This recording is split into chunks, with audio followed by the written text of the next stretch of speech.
everybody, Harper Jones here with Bow Tiger, and you are watching Saturdays with Harper. And for those of you that don't know, I reside in the southern United States in a city called Tampa, Florida. Woohoo!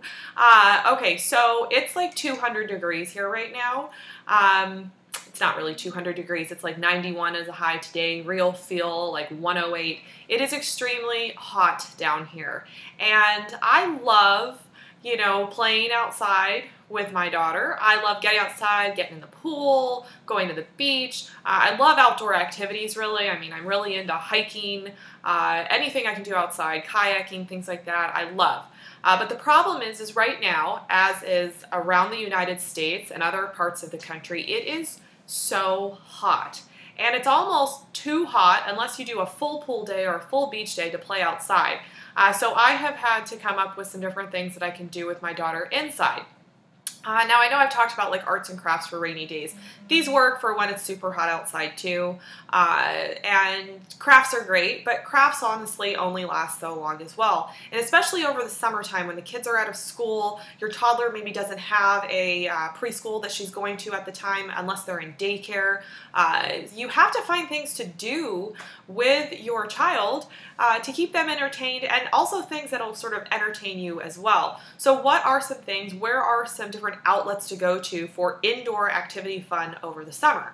Now my first recommendation, of course we have a few great ones in Tampa, so they are very local to me. If you do live in a city or near a city, you will also have these available to you. Any museums, whether they're art museums, children's museums, historical museums, a lot of these museums, even if they're not typically catered to children, will cater more to children over the summer because they know parents are going to be bringing them, and there may be some field trips going on with summer camps, and this is a great place to spend really all day. It's full of, a lot of these museums are full of visual things like the art museums. They're full of interactive activities. The historical museums especially are typically full of a lot of interactive.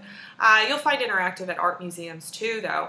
And these are a nice cool place to go spend your day. You can get some lunch. A lot of the times these museums are focused somewhere around a city park.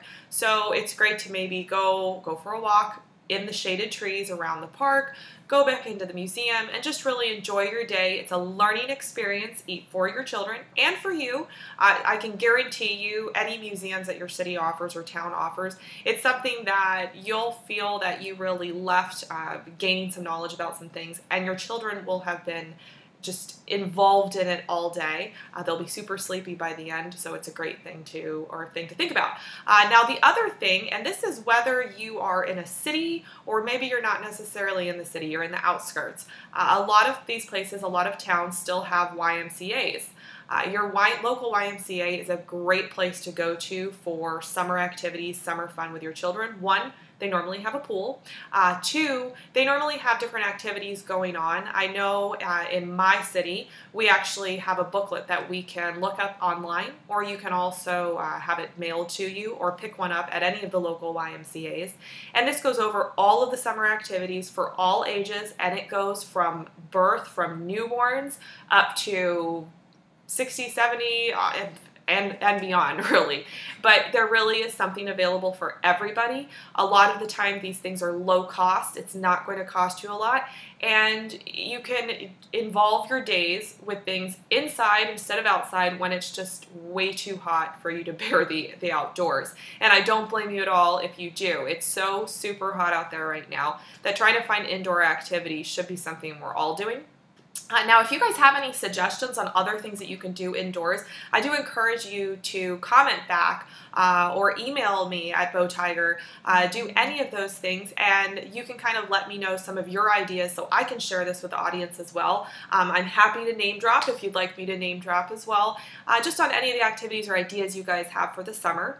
Of course, if you guys are watching this video on Facebook or YouTube, please be sure to also check out our videos on bowtiger.com, and we'll see you next week. Thanks.